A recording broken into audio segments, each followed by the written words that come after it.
Magandang araw po sa ating lahat. Muli, mga life coaches and squad leaders po natin, uniform personnel. Sa araw na ito, tatalakayin po natin ang lesson natin from Volume 3, Lesson 21, Be Grateful. I think halos araw-araw naririnig natin ito, ang salitang na nagiging mapagpasalamat sa atin ang mga taong maaring pinaglingkuran, tinulungan, o di kaya ay miyembro ng pamilya natin. No? So, when we talk about gratitude, or gratefulness, I believe it should be part of our lifestyle. Okay? So, hindi na ito para hingin sa atin, no? Or rather, required pa tayo. No? But rather, we should be thankful for everything. Now, let's go to the verse natin pong tatalakayin ngayong araw. Sa Psalms chapter 92 in verse 1 to 3, sabi niya, "It is a good thing to give thanks unto the Lord and to sing praises unto thy name, O Most High, to show forth thy loving kindness in the morning and thy faithfulness every night. Upon an instrument of 10 strings and upon the psaltery, upon the harp with a solemn sound." So, ito po ay isang expression ng, alam mo yun, yung punong-puno ka ng pagpapasalamat. No? So, hindi nga lang simpleng pagpapasalamat by words yung gusto ng writer o ng author dito. No? But, he wants to express it in a way na physically or by voice o di kaya ay sa kanyang pagkatao ay makita yung pagiging grateful niya sa Panginoon. And this is for him to show the loving kindness of the person who shows him love, mercy, or other things na kung saan ay nag-benefit siya. Okay? So ito po ay to me, is such an inspiring na malaman na may mga tao pala na nagbubukod ng panahon, okay, ng resources, nagbubukod ng kanilang oras just to thank the Lord. Okay? So when was the last time na tayo ay nagbukod ng oras, ng panahon, o even ng resources just to say thank you, Lord? And why should we be grateful? Who is the source of our gratitude? The reason to be grateful. I think mahalagang tayo po ay hindi lamang ma-required, okay, or ma-requestan ng tayo ay magiging mapagpasalamat, but it should be our attitude. Okay? And since na yung source or the reason rather na tayo ay maging grateful ay walang iba kundi ang Panginoon. But of course, na maliban sa Panginoon, I know na sa araw-araw na nilikha ng Lord, binigay niya sa atin, may mga tao tayong dapat ay pasalamatan. Of course, andan yung magulang natin na walang sawang sumusuporta sa atin. Sila po ay gumigising ng maaga. Sila po ay naghahanda para sa atin. Sila po ay nagmo-motivate sa atin. No? Kahit masama kanilang pakiramdam, they do yung mga bagay na even mabigat na sa kanila, nagsasacrifice sila. And I think they deserve our thanksgiving. No? And somehow we could separate a time para lang magpasalamat sa kanila. Well, of course, sa ating Panginoon, na gising pa tayo kaninang umaga. At ngayon ay malakas tayo. Meron tayong hininga, meron tayong trabaho, meron tayong mga kaibigan, meron tayong mga pamilya. Ibig sabihin, kung titinan natin, maraming dahilan para magpasalamat. Let me give you some of the irreversible, na mga dapat nating pasalamatan sa Panginoon. Una, yung hangin. Di ba? Whether you like it or not, ini-enjoy mo yun. Di ba? It's one way. Na hindi pwedeng, okay, Lord, pwede bang mas maraming hangin sa akin, mas kunti, or can I pay? No. Binibigay sa atin ng Lord yun ayon sa ating pangangailangan. No? Yung hangin, libre, yung oxygen natin everyday. Yung tubig, yung ulan, di ba? So, even the sunshine. Kaya nga sabi nila, some of the most important things are free. But many times we do not realize it. So, katulad na lang ng mga nabanggit ko kanina, na yung sunshine, di ba? Napakabait ng Lord sa atin. Kasi just imagine kung wala tayong, walang sunshine, di ba? Wala na tayong source of pagkain natin. And of course, yung walang ulan na binibigay sa atin ng Lord. Wala tayong tubig. Kasi most of those things are free. And all we need to do is express our gratefulness or our thanksgiving to the Lord. For God is the source of all this. So, the reason to be grateful ay nasa katauhan ng ating Panginoon. And sabi nga sa Psalms 107 verse 1, "Oh, give thanks to the Lord, for He is good, for His steadfast love endures forever." So, the Lord must be the source of our gratefulness. The source and the reason. Bakit siya magiging source ng ating pagiging grateful? Kasi nga, as what I've said earlier, most of the things that we enjoy and those things that are important are free at provided yun ng Panginoon. So yung display ng love and mercy ng Lord sa atin, I believe, is good enough to be the source of our gratitude. Right? Now, second is, what is the attitude of gratefulness? What should be our attitude of gratefulness? So, dapat yan ay, sabi ko nga, hindi na dapat nire-required sa atin. I know for sure na ito po ay tinuro na sa atin ng ating mga magulang. Bago pa tayo tumuntong sa paaralan, bago pa tayo tinuruan ng ating mga teacher, bago pa natin ito natutunan sa ating mga kaibigan, I believe from our parents na ito po ay itinuro na sa atin. And since na ito itinuro sa atin, I hope na ito po ay maging mindset na natin. Okay? So, ika nga sabi dito, kapag ang ating pong kaisipan, nandun po yung attitude of gratitude, ito po ay magiging behavior natin.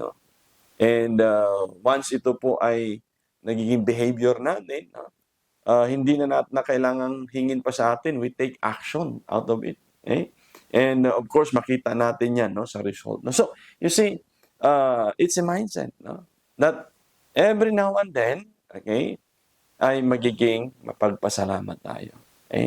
So I hope today you can find somebody that you can say thank you.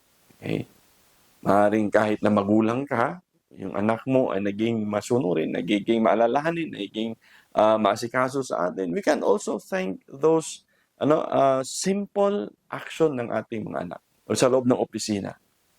Even ikaw yung boss. Kung ang iyong team, ang bawat member ng team mo ay tumulong so that ma-recognize ang leadership mo, so that ma-promote ka, then be grateful for those people who labor so hard for you to be recognized or for you to be promoted. Let us not neglect those people who labor so much, para malagay sa sa pedestal, yung ating maaring pangalan, yung office, o yung posisyon na ibinigay sa iyo. So sa colleagues natin, so simple things na ginawa o itinulong or in-encourage tayo ng somebody, ought to be grateful. So tingnan po natin, even sa story sa Bible, ang ating Panginoon ay nag-expect. The Lord Jesus expect gratefulness, gratitude, or thanksgiving. Okay? So makikita po natin yung story niya sa Luke chapter 17. Naalala niyo po yung 10 kitongin, yung 10 lepers. And when they presented themselves before the Lord, at sila'y humihingi ng tulong para sila'y pagalingin. By the way, in those days, kapag lepers ka, outcast ka, totally outcast ka. Ilalabas ka nila doon sa city. And so hindi ka magmimingle sa ibang tao, Kasi nga, kinatatakutan nila yung sakit na yun, ma-infect sila. Ang ating Panginoon, nung nakita sila, nahabag.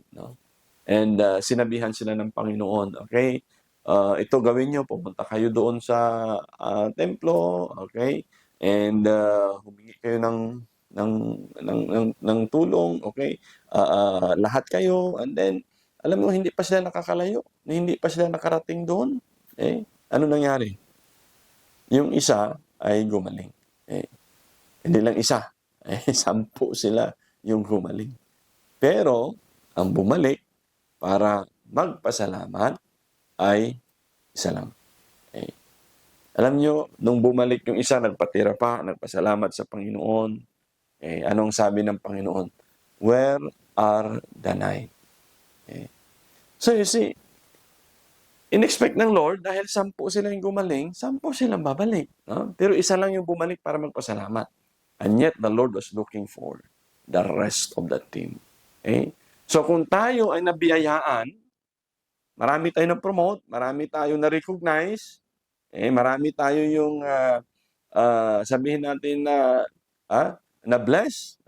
But how many of us spend time to thank those people around us na tumulong? Dahil maaari sa panahon na ikaw ay humingi ng tulong, nag-effort ka, nung ikaw ay nangailangan, nag-effort ka, but nung dumating yung araw na ikaw ay pinless, tinulungan, pinalad, nag-effort ka rin ba na magpasalamat dun sa taong tumulong sa'yo? Doon sa mga taong nagsakripisyo para sa iyo.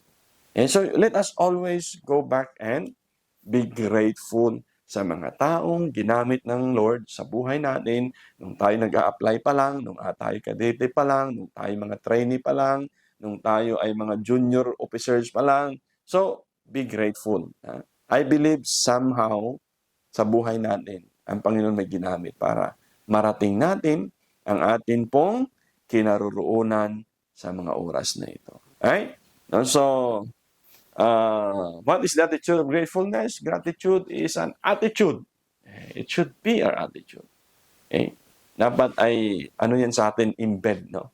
Hindi na yan hinahanap at hinihingi o nire-required sa atin. So, let us always recognize, of course, the Lord for what He has done. He has done so much for us and respond with thankfulness. Okay? So let us not be ungrateful, but rather be grateful. Thirdly and last, how do we express our gratefulness to those around us? How? Meron pong 5 love languages. Okay? I think to many of you familiar po kayo dito.